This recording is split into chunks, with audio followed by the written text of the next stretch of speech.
Hey buddies, welcome to my channel Study Buddy. In this channel, I'll be uploading all the solutions from CBSE Class 10 Mathematics. So today, we're gonna solve the first problem from exercise 2.4 from the polynomials chapter. So let's get started with the first question. Verify that the numbers given alongside of the cubic polynomials below are their zeros. Also verify the relationship between the zeros and the coefficients in each case. The first one is 2x cubed plus x square minus 5x plus 2 and 1 by 2, 1 and minus 1. So let's go ahead with the solution for the first question. So let us consider p of x equal to 2x cubed plus x square minus 5x plus 2. If 1 by 2, 1 and minus 2 are zeros of the polynomial p of x, then p1 by 2 should be equal to 0, p1 should be equal to 0, p of minus 2 should be equal to 0.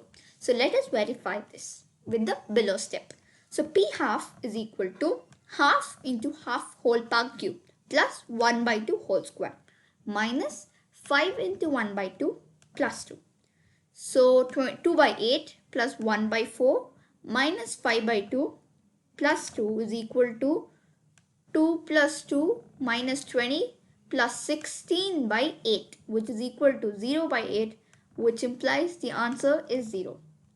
So p of 1 is equal to 2 into 1 cube plus 1 square minus 5 into 1 plus 2, which is equal to 2 plus 1 minus 5 plus 2 equals to 0.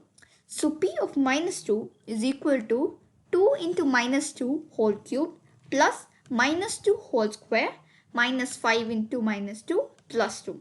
So minus 16 plus 4 plus 10 plus 2 is always equal to 0. Moving on to the second part of the solution. So this gives us alpha, that is the a or whatever, is equal to 1 by 2.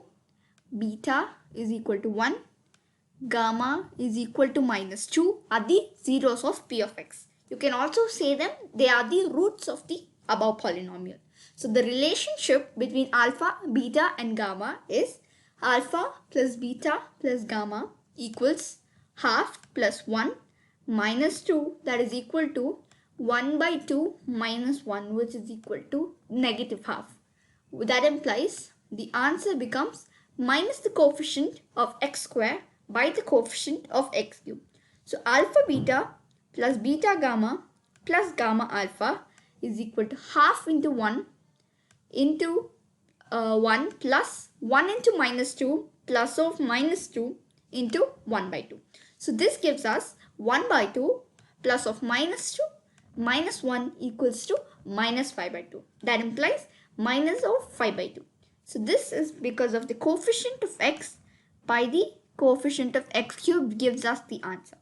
So alpha beta gamma here becomes 1 by 2 into 1 into minus 1 by 2, which is equal to minus 1. For convenience, it can be written as minus 2 by 2. So the constant term by the minus of the constant term by the coefficient of x cubed gives the value of alpha, beta and gamma. Hence, the relationship is verified. Moving on to the second question, that is x cubed minus 4x square plus 5x minus 2, and the zeros of the polynomial are given as 2, 1 and 1 respectively. So let's go ahead with the solution for the second one. So let q of x equals to x cubed minus 4x square plus 5x minus 2. So if 2, 1 and 1 are the zeros of q of x, then q of 2 should be equal to 0 and q of 1 should be equal to 0 in both the cases. So let us verify this. Now q of 2, let us consider to be 2 cubed minus 4 into 2 square plus 5 into 2 minus 2 by substituting the value of 2 in the place of x. This gives us, this by simplification, it gives us the answer to be 0. So q of 1 will become 1 cube minus 4 into 1 square plus 5 into 1 minus 2. By cancellation or subtraction, you get the answer to be 0 in the second case. So this proves that q of 2 and q of 1, that is q and 1 are the zeros of the polynomial. So it is proved. So alpha here becomes 2, beta is 1 and gamma is also 1. So the relationship, that is the sum of the zeros, alpha plus beta plus gamma, is equal to 4. And this implies square by the coefficient of y square gives the answer as minus 4 into minus 4, that is plus 4. The sum of the product of zeros taken in pair, that is alpha beta plus gamma alpha, is equal to 2 plus 1 plus 2, which is 5. So 5 by 1 can be written as the coefficient of x by the coefficient of x cube. Moving on to the second half of the solution.